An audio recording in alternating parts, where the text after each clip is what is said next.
Ed Miliband, Secretary of State for Energy Security and Net Zero in the UK's new Labour government, would probably strike most people as a hapless, gaffe-prone, cringe-worthy politician. Yes, like that man, I've returned.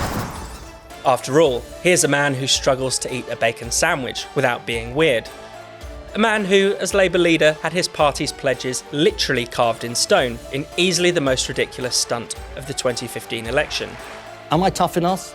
Tough enough? Hell yes, I'm tough enough. But what if he's much worse than just useless? In fact, you could easily argue that he's the most dangerous man in British politics today, wedded to an ideology that will leave us poorer, colder, and less free.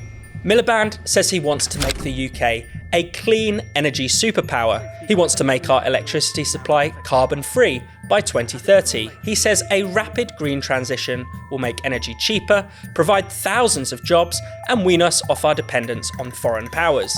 Renewable energy, like wind and solar, is the solution to all of our woes, he says. The answer, my friend, is blowing in the wind. The answer is blowing in the wind. There's just one small snag with Miliband's pitch.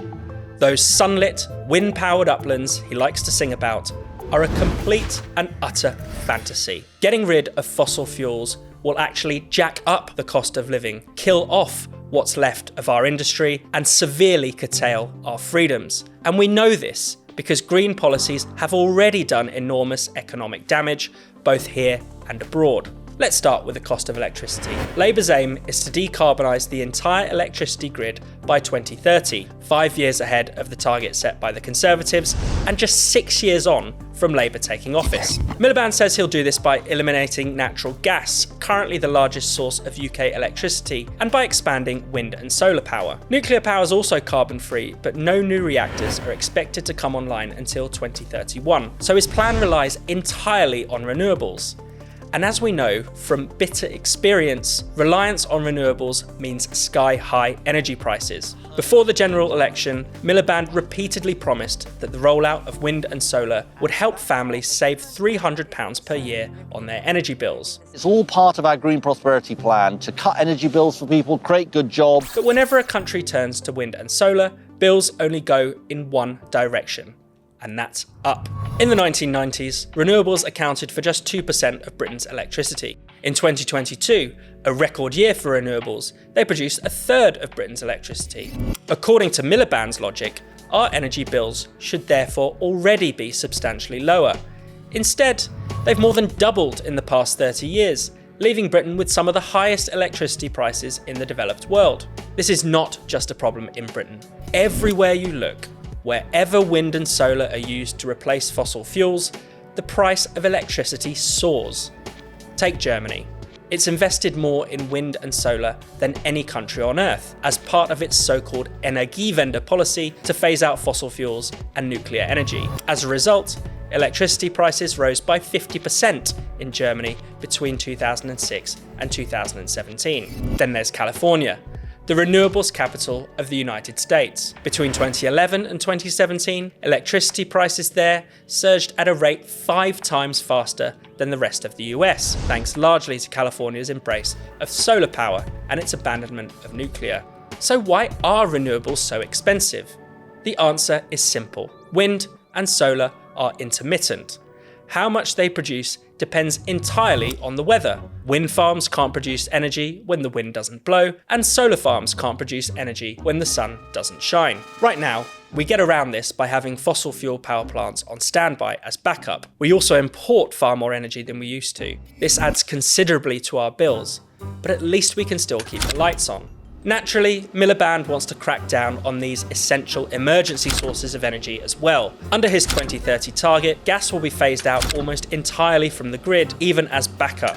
Coal, another potential backup, will also be off the table. In fact, Britain's last coal-fired power plant was closed for good this week. But what about batteries, you might say? Can't we just produce energy while the sun shines and wind blows, and then store it for later? Well, that's no good either, at least with current technology. A Royal Society report last year made clear that a wind-powered grid would need storage facilities 1,000 times larger than those we currently have. Not a great plan.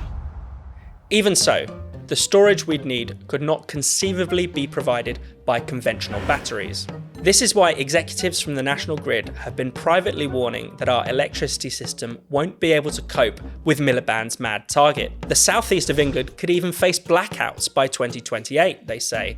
We don't need to wait until 2028 or 2030 to see that Miliband's green agenda will take a wrecking ball to the economy. Good Lord, what is happening in there? The casualties of net zero are already starting to mount. In September alone, we witnessed the closure of the UK's last blast furnace at the Port Talbot Steelworks in Wales and the closure of the Grangemouth oil refinery in Scotland. At Port Talbot, 2,800 workers are being made redundant under plans to decarbonise the plant. Its traditional coal-fired blast furnaces will be replaced by eco-friendly electric arc furnaces.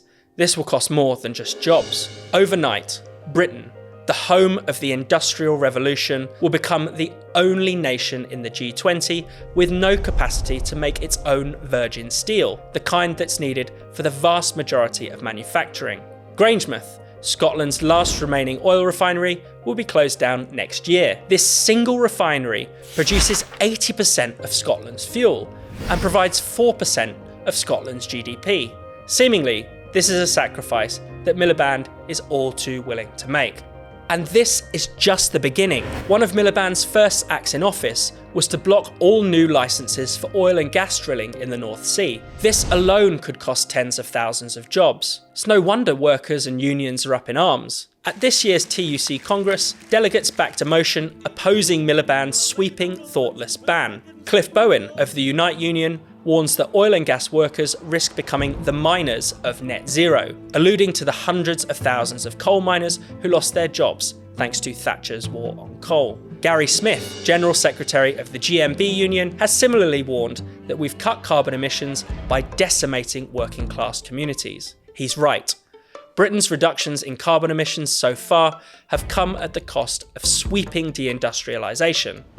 So much for Labour being the party of the workers. Even for those of us not in industrial jobs, the cost of net zero is about to hit home. From April 2025, new gas boilers are to be slapped with a boiler tax to encourage us to heat our homes with costly, ineffective heat pumps. Petrol and diesel cars will also be phased out, with new sales banned from 2030, 5 years earlier than our neighbours in the EU. Never mind that electric cars are much more expensive to purchase and run and have far less range than conventional vehicles. The hard truth that Miliband seems desperate to hide is that all of these clean technologies are more expensive and less efficient than the supposedly dirty technologies they seek to replace. After all, if going green really was so cheap and easy, we wouldn't need the government to cajole us into doing so.